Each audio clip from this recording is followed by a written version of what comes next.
자, 말씀 제목 한번 따라합시다. 모든 것의 주인 되신 하나님. 모든 것의 주인 되신 하나님. 다음 세대와 함께 드리는 수요 예배, 오늘 다음 세대 한 분, 귀한 분, 한 영혼이 천하보다 귀하다고 했는데 오셔서 함께 말씀 듣고 예배 드리는데, 특별히 우리 모든 것의 주인이 하나님이신 것을, 또 이 5주간 방학 동안 우리는 청직이라는 것에 대해서 좀 말씀을 함께 나누려고 합니다. 모든 것의, 오늘 말씀 제목처럼 모든 것의 주인 되신 하나님, 하나님께서 모든 것의 주인이시라면 우리는 뭡니까? 우리는 청직이라는 거예요. 청직이가 뭐죠? 주인께서 맡기신 것을 잘 관리하는 사람이 청직이라고 했습니다.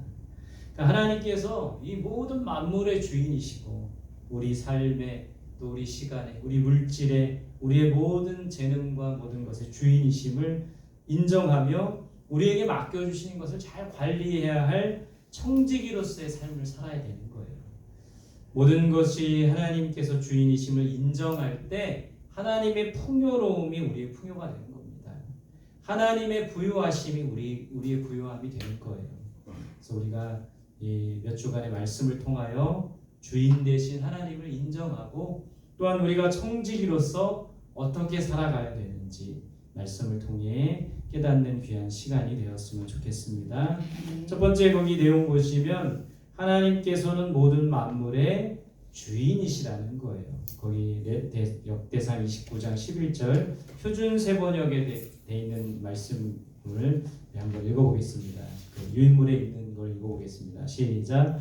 주님, 위대함과 능력과 영광과 승리와 존귀가 모두 주의 것입니다. 하늘과 땅에 있는 모든 것이 다 주의 것입니다. 그리고 이 나라도 주의 것입니다. 주께서는 만물의 머리가 되신 분이므로 높임을 받아 주십시오.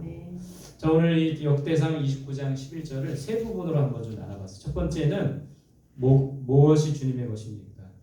위대함과 능력과 영광과 승리와 존귀가 모두 누구의 것이다? 주님의 것이다. 그렇다면 영광과 존귀를 받으셔야 할 분은 누구일까요? 하나님이시죠. 모든 능력은 어디로부터 나오는 겁니까? 하나님으로부터 나오죠. 승리는 누가 가능하게 하시는 거죠? 하나님으로부터 승리가 나오는 거죠. 그러니까 모든 능력과 영광과 부와 존귀가 하나님께 있고, 그 모든 것이 주님의 것임을 우리는 인정해야 된다는 겁니다. 우리의 삶을 통하여 영광과 존귀를 받으셔야 할 분은 하나님이시라는 거예요. 하나님이 그 영광과 존귀와 모든 부와 모든 것의 주인이신데, 우리가 그것을 취하려고 한다면, 우리가 그것의 주인 노릇하려고 한다면 그것은 잘못된 것이라는 거예요. 위대함과 능력과 영광과 승리와 존귀가 모두 주님의 것임을 인정하는 우리들이 될 수 있기를 바랍니다. 두 번째, 하늘과 땅에 있는 모든 것이 다 주의 것이다. 그러니까 이 세상 모든 만물이 다 하나님의 것이라는 거예요. 땅도 바다도 산도, 또 그 안에 있는 모든 자원도 하나님의 것이죠. 그래서 하나님께서 그 모든 것을 다스리시며 운행하시는 거예요. 자연 모든 만물을 하나님이 다스리고 운행하시죠. 지진도, 태풍도, 가뭄도, 홍수도, 올여름에 비가 많이 왔는데 이 모든 것을 다 하나님께서 주관해 주신다는 것을 믿어야 된다는 거예요. 하늘과 땅에 있는 자연 모든 만물, 그 속에 있는 모든 자원도 다 하나님의 것인 것을 인정하며 고백하는 우리들이 될 수 있기를 바랍니다. 세 번째, 이 무엇도 주님의 것이다? 나라도 주의 것이다. 개역개정 성경에서는 주권도 주의 것이다 이렇게 돼 있어요. 여러분, 이 주권을 빼앗기면 나라를 빼앗기는 거죠. 우리나라가 일제강점기 때 주권을 빼앗겼더니 나라를 빼앗기게 되는 거예요. 근데 이 나라도 주의 것이다. 하나님께서는 모든 나라의 주인 되시는 거예요. 온 세상이 하나님의 것이고 하나님께서 다스리시는 겁니다. 미국도, 중국도, 러시아도, 대한민국도 모두 하나님의 것이라는 거예요. 하나님께서 온 세상의 주인이 되시고 온 세상의 역사의 주관자시라는 거예요. 우리는 그것을 믿고 또 그 주님을 바라보며 그 주님께서 모든 것을 이 세상 모든 만물의 주인 되심을 인정하며 모든 것을 다스리시고 통치하시는 하나님인 것을 믿어야 된다는 겁니다. 아멘. 여러분 그 하나님께서 이 세상도 다스리시고 이 세상의 모든 사람들도 다스리시며 운행하시고 자연 모든 만물도 자연의 질서도 운행하시는 분이 하나님이시라는 거예요. 거대한 이 자연을 움직이시는 하나님께서 여러분 우리 같은 미물과 같은 우리들의 삶을 주관하시는 것은 당연하다라는 것이죠. 우리가 어렵고 힘든 시간을 보낸다 할지라도 잘 우리가 원하는 것들이 되어지지 않는다 할지라도 여러 가지 부족함이 많다 할지라도 이 모든 만물의 주인이 하나님인 것을 인정하며 청지기로서 살아가는 우리들이 될 수 있기를 바랍니다. 아멘. 오늘 모든 만물의 주인 되신 하나님이신데 이제 우리가 한 주 한 주 쭉 살펴보겠죠. 오늘은 이제 계요입니다. 첫 번째 거기 보시면 한번 같이 읽어보겠습니다. 하나님께서는 시작. 하나님께서는 물질의 주인이시라. 물질의 주인이시라는 거예요. 욥기 1장 21절 같이 봅시다. 시작. 이르되 내가 모태에서 알몸으로 나왔사온즉 또한 알몸이 그리로 돌아가올지라. 주시니도 여호와시오 거두시니도 여호와시오니 여호와의 이름이 찬송을 받으실지니이다 하고. 누가 한 말이에요? 욥이 한 말이에요. 모태에서 알몸으로 우리가 알몸으로 나왔죠. 빈손으로 나왔잖아요. 돌아갈 때는요 알몸으로 빈손으로 돌아가는 겁니다.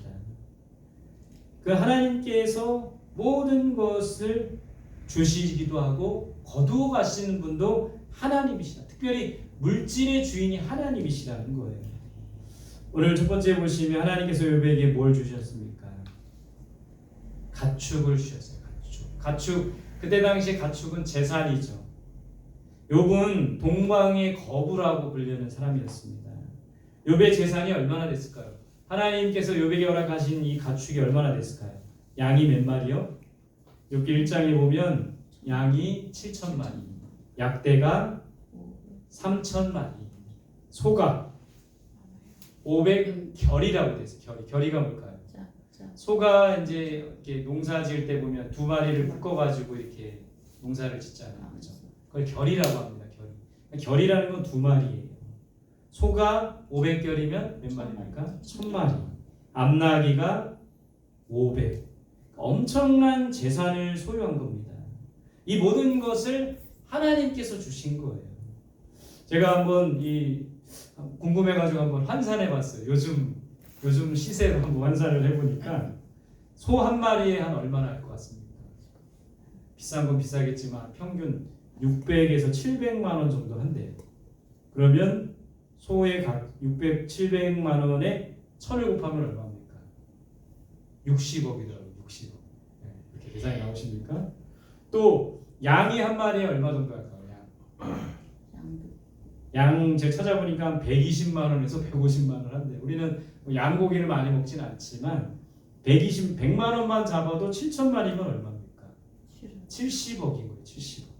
거기다가 약대도 있고 암나기도 있고. 그러니까 아마도 이 욥은 지금으로 말하면 몇백억, 수백억 대의 재산가인 거죠. 이 모든 것을 하나님이 주셨다는 겁니다. 근데 하나님이 주셨지만 그 모든 것도 어떻게 해요? 한순간에 또 하나님이 가져가시기도 하다는 거예요. 여러분 우리는 이것을 욥의 이 모습을 보면서 주시니도 여호와시오 취하시니도 여호와시다. 우리가 뭔가 좀 많이 가졌을 때 의스될 필요가 없는 것이 한순간에 하나님이 가져가시는 겁니다. 돈도 그래요. 명예도 그렇습니다. 인기도 그래요. 한순간에 다 날아갈 수 있고 한순간에 다 하나님이 거두어 가실 수도 있다는 것을 인정해야 된다는 것이죠. 이 모든 것의 주인이 하나님이시고 하나님께서 욥에게 주셨다는 겁니다. 뿐만 아니라 우리 모두에게도 주시기를 원하신다는 거예요. 자, 두 번째 하나님께서 요셉에게 뭘 주셨습니까? 종을 주셨어요. 종. 이때 당시 종도 사실은 재산이에요. 종이 모든 재산을 관리합니다. 매우 중요한 거예요. 그러니까 그 사람이 얼마나 거부이냐 부자이냐는 종이 얼마나 있느냐에 따라서 또 알 수 있는 거예요. 종이 몇 명이나 되었을까요? 뭐 정확한 숫자는 나오진 않지만 수백여 명이었을 것 같다는 생각들을 해보게 됩니다. 하나님께서 욥에게 종도 주신 거예요. 세 번째, 하나님께서 욥에게 뭘 주셨습니까? 자녀를 주셨어요. 자녀. 아들이 몇 명? 7이고 딸이 3명. 7남 3녀. 근데 오늘 이 욥기를 보다 보면 이런 구절이 나와요. 욥이 자녀들이 하나님 앞에 범죄하지 않기 위해서 자녀들 한 사람 한 사람의 이름으로 번제를 드렸다고 했어요. 그러니까 이 10명의 자녀들 다 우리가 자녀들 키워보지만 어떻습니까?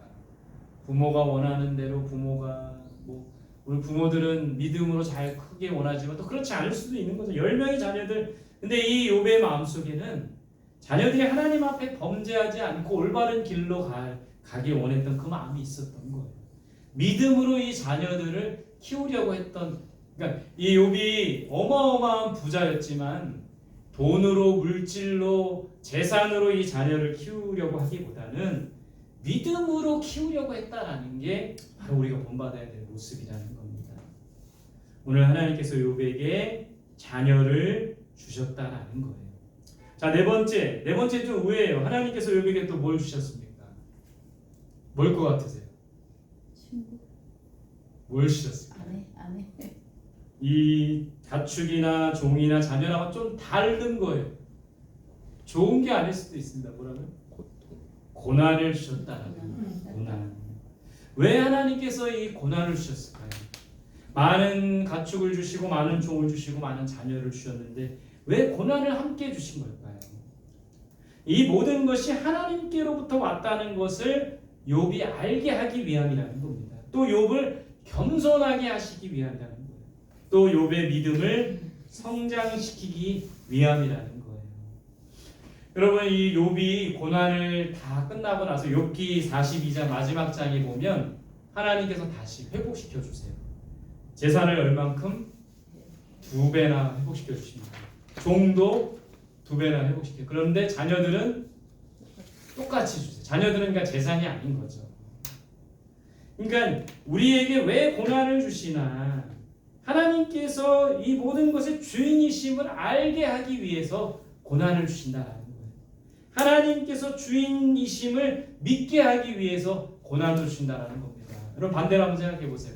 우리가 고난이 없다면 그냥 우리는 이렇게 살 것 같아요. 아, 내가 열심히 일하고 열심히 돈 벌어서 이렇게 안락함과 부유함과 부족함이 없는 이런 우리 가정과 교회 공동체와 이런 것들을 꾸리겠지. 모든 게 다 나로부터 나오고 모든 게 다 내 힘으로 되어지는 거라고 생각할 수 있습니다. 그러나 고난을 주시면요, 고난 가운데 있으면 내 모든 것, 욥이 그랬던 것처럼 모든 재산이 한순간에 날아가는 거예요. 모든 종들이 다 없어지는 겁니다. 자녀도 다 죽게 되는 거죠. 그러니까 믿고 자기가 의지하고 자랑했던 모든 것들이 다 허물어진 거예요. 그 순간에 욥은 이 고난을 통해 모든 것의 주인이 하나님인 것을 인정하게 되는 겁니다. 주신 이도 여호와시요 취하신 이도 여호와이시다. 이 고백을 하게 된다라는 것이죠. 그러나 나의 가는 길을 오직 그가 아시나니 그가 나를 단련하신 후에는 순금과 같이 되어 나오리라. 정말 이 모든 것이 다 무너져서 불투명한 미래 속에 있었던 욥이었지만 이런 고백을 하게 된다는 거예요. 여러분, 하나님께서 모든 물질의 주인이신 하나님께서 우리에게 물질을 주십니다. 우리가 구하면 주시는 거, 구하면 구하라 얻을 것이요 찾으라 찾을 것이요 문을 두드리라 열릴 것입니다. 구하면 주시는 거예요. 근데 왜 구해도 안 주시는 겁니까? 왜 우리의 삶은 계속 고난이 연속이 되는 겁니까? 물질이 하나님께서 쏟아 부어주셔야지만, 그냥 우리 그러잖아요. 가끔 그런 생각 하잖아요. 아까도 이제 차 타고 오면서 미국 로또가 이렇게 있었는데, 로또 가끔 사고 싶을 때 있잖아요. 좀 하나님이 이 로또를 통해서 대박을 좀 맞게 하시면 안 되나 이런 생각 할 때도 있잖아요. 하나님은 물질의 주인이시고 우리에게 주실 수 있는 분이지만 왜 고난을 주시는 겁니까? 하나님께서 주인이심을 알기 위함, 하나님께서 주인 되심을 믿기 위함이라는 겁니다. 우리를 더욱더 겸손하게 하시고 우리의 믿음을 성장시키기 위함이라는 것을 믿어야 된다는 거예요. 물질의 주인이 하나님. 여러분, 우리 그리스도인들을 보면요, 다 잘 되고 다 막 사업이 형통하고 다 잘 살고 다 부유하게 사는 게 아니더라고요. 고난 가운데 있고 고통 가운데 있고 쪼들리고 매일매일 힘들고 막 숨이 턱턱 막히고 그런 상황 가운데 있는 분들도 계시다라는 거예요. 하나님은 우리의 부에 관심이 있으신 것이 아니라 우리의 믿음에 관심이 있다라는 거예요. 그렇기 때문에 고난을 겸하여 주신다라는 겁니다. 물질의 주인 되신 하나님을 의지하고 고난 받는 것을 기뻐하는 우리들이 될 수 있기를 바랍니다. 아멘. 다음 장 보겠습니다. 다음 장. 하나님께서는 시간의 주인이시라는 거예요. 에베소서 5장 16절부터 18절 같이 봅시다. 시작. 세월을 아끼라 때가 악하니라. 그러므로 어리석은 자가 되지 말고 오직 주의 뜻이 무엇인가 이해하라. 술 취하지 말라. 이는 방탕한 것이니 오직 성령으로 충만함을 받으라. 자, 하나님께서는 시간의 주인이 되십니다. 첫 번째, 뭐를 아끼라? 세월을 아끼라. 때가 악하니라. 영어 성경에 보면 세월을 아끼라 이 말이 이렇게 되어 있습니다. 모든 시간을 카운트해라. 모든 시간을 꼼꼼하게 세라는 거예요. 때가 악하다. 이 때는 영어로 타임입니다. 시간이 악하기 때문에. 세월을 아끼라 이 말을 공동번역에서는 기회를 잘 살려라. 우리에게 주어진 기회를 잘 살려라. 학생은 지금 어떤 기회입니까? 지금 아니면 또 공부할 기회가 많지 않은 거예요. 우리 젊은 사람들은 열심히 돈 벌 기회죠. 여러분, 우리가 이 젊은이 때에 많은 사람들이 다 이런 거를 해요. 학생 때는 저 좋은 대학 가면 열심히 신앙생활 하겠습니다. 젊을 때는 저 좀 돈 좀 벌고 여유 있을 때 신앙생활 하겠습니다. 다 틀린 말이에요. 지금 하나님께서 우리에게 주신 이 시간 중에 가장 귀하고 가장 값진 시간을 하나님 앞에 드릴 수 있어야 된다라는 겁니다. 우리에게 주어진 시간, 이 기회를 잘 활용해야 된다라는 거예요. 지금은 공부하고 일할 시간이기도 하지만 하나님 앞에 헌신할 시간이고 하나님께 우리의 모든 것을 드릴 시간이고 하나님께 예배 드려야 될 시간이라는 겁니다. 여러분, 사실은 우리에게 주어진 이 시간 내 것이 아니라 하나님의 것이라는 거예요. 우리는 청지기일 뿐이라는 겁니다. 이 시간을 내 뜻대로 내가 원하는 대로 다 사용하고 허비해서는 안 된다는 거예요. 하나님의 뜻 가운데 하나님이 원하시는 대로 이 시간을 사용해야 된다는 것이죠. 자, 두 번째, 그것을 부연 설명해 주고 있어요. 주의 무엇인지 이해하라. 뜻이 무엇인지 이해하라. 여러분, 여기 에베소서 5장 17절에 보면 어리석은 자가 되지 말라고 했어요. 어떤 사람이 어리석습니까? 시간의 주인이신 하나님의 뜻을 알지 못하는 사람이 어리석은 거예요. 하나님의 뜻이 무엇인지 이해하려고 해야 한다는 겁니다. 우리에게 주어진 많은 시간들 속에서 하나님의 뜻을 알고 이해하려고 하기보다는 내 멋대로 내가 원하는 대로 그 시간을 다 허비하고 있다는 것이죠.